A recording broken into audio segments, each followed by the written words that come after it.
First of all, the first main sequence of the film is when Marion takes the money her boss gives her to drop off at the bank, but instead runs off with it to give it to her boyfriend Sam. This is so important because this is what makes it really take off and get interesting. Also, if this sequence didn't happen, the movie would be completely different and wouldn't be known as the classic that it is today. It's through this sequence that we get a look at Marion's character and notice that she's very rash. The second one is when she's having dinner with Norman Bates. The importance of this scene is that through their conversation, we learn about his quirky and weird behavior, his odd taxidermy hobby, and about his so-called mother. This gives the viewers a background for Bates and also gives us a certain taste of what's to come, because something just doesn't seem right with him. The third one is when Marion gets killed in what many people know as the shower scene. This sequence finally demonstrates that there is some horrible and crazy things happening at the Bates Motel. From this point on, it keeps us on our toes, because we never know when the killer will strike again and keeps us questioning about who the killer really is. It's a pivotal point in the plot as well, since this ignites the curiosity of Sam and Lila to find Marion and puts the wheels in motion for the rest of the movie. The fourth important sequence is when Detective Arbogast is killed when trying to investigate the Bates house. The importance that is found in the sequence is that it adds a lot of suspense, since now we have a different looking killer and it makes us question whether there are two killers or if they're the same person. Through this, it also makes Lila and Sam come down and check out the place out firsthand. The fifth main scene is when Lila and Sam are talking to the sheriff and his wife. This sequence is chock full of information, since the sheriff and his wife tell them that Norman's mother has been dead for years and that they saw her get buried, so she couldn't possibly be living in the house with Norman.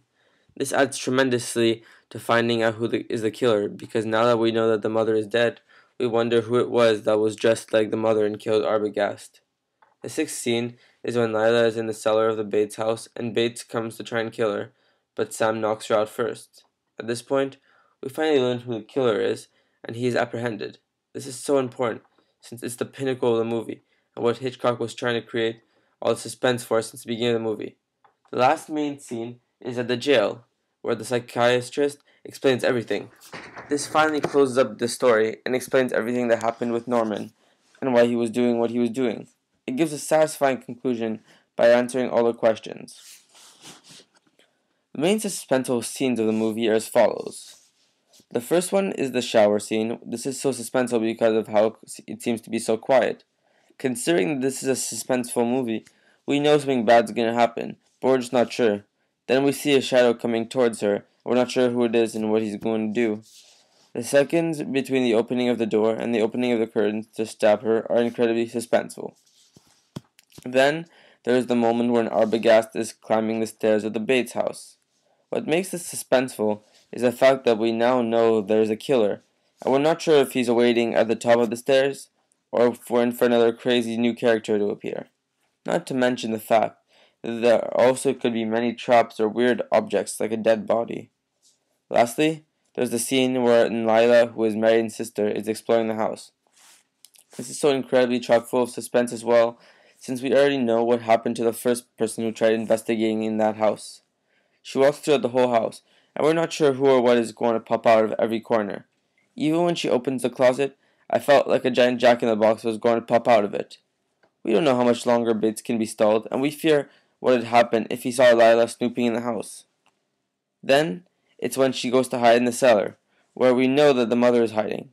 An extremely suspenseful part is when she turns the chair around, and I was on the edge of my seat because I didn't know what she was going to look like.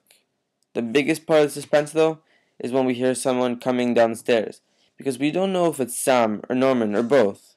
I'm sweating just thinking about it. For the camera work, I think that they were very triumphant, especially considering that every scene, except for the one where Marion is fleeing from Phoenix, is shot in the backlot at Universal Studios.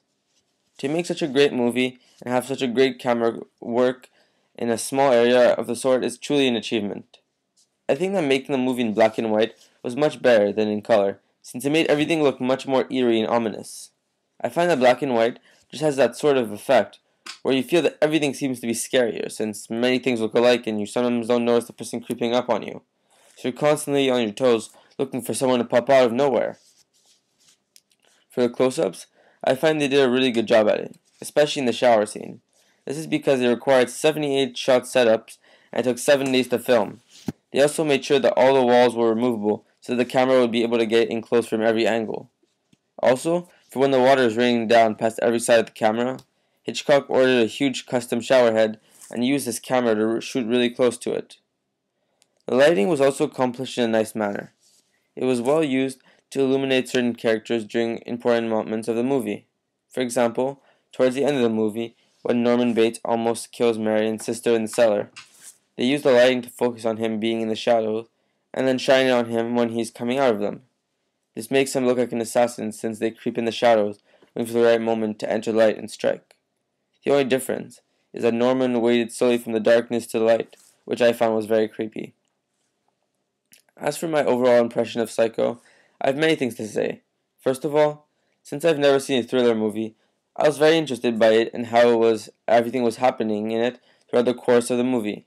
Even though I had never watched one, I didn't like them. Now after having seen one, I can clearly say that they are not my type of movie. By saying this, I don't mean to say that they're bad in any way whatsoever. It's actually quite the opposite.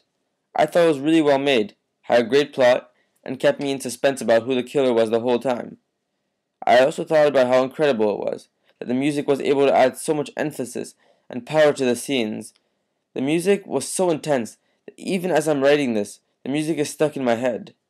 In a few years, even if I forget what happens in the movie, I will always remember the music from that shower scene.